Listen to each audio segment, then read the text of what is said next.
Hi guys, so today we're going to run through a little list of camera settings you need to check before you get that green light to hit the record button. Let's do it.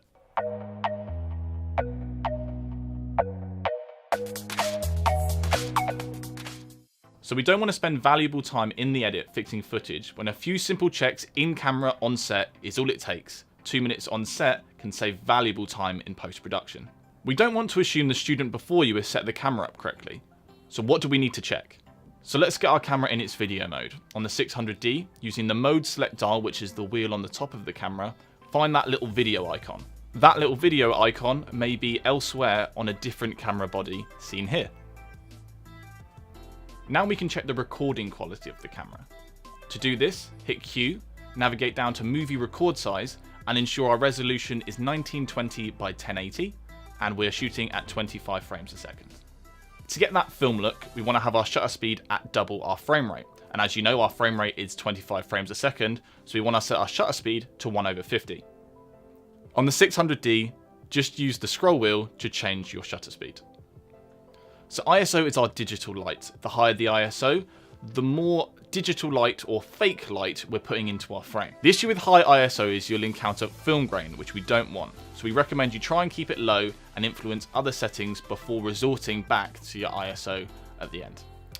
So a good example is ISO 1 to 200 when you're outside and the sun's shining, maybe 400 if it's cloudy or you've just come inside, and when it gets to the evening, that's where you'll be pushing to the 800 to 1600.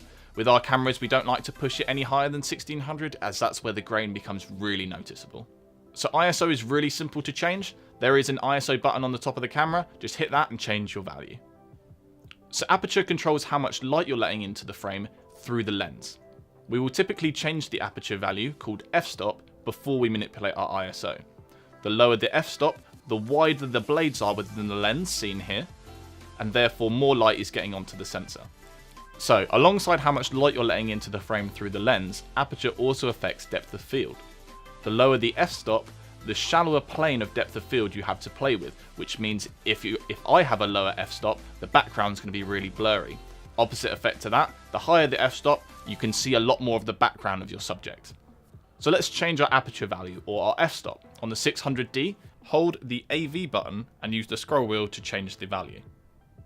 Again, this will be different on our other camera bodies. The 70D, for example, has its own wheel for aperture on the back of the camera.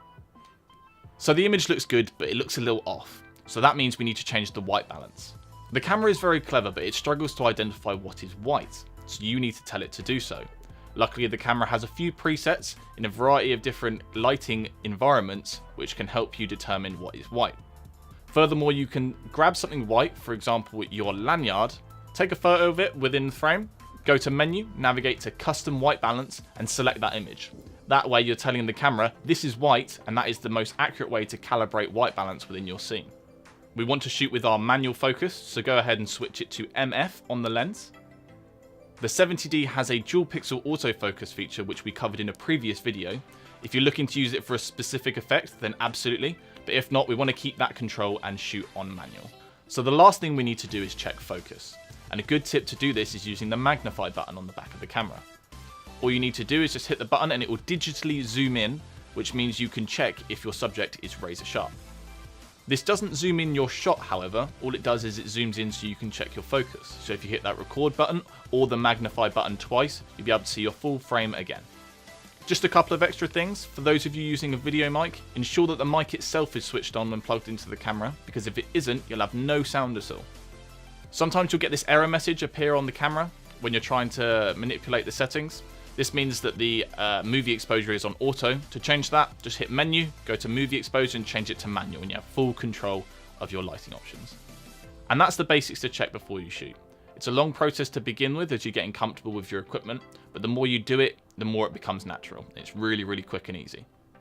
And that's it from us. We're going to be uploading videos every Monday, so stay tuned for more and make sure you subscribe to TechNet. Thanks.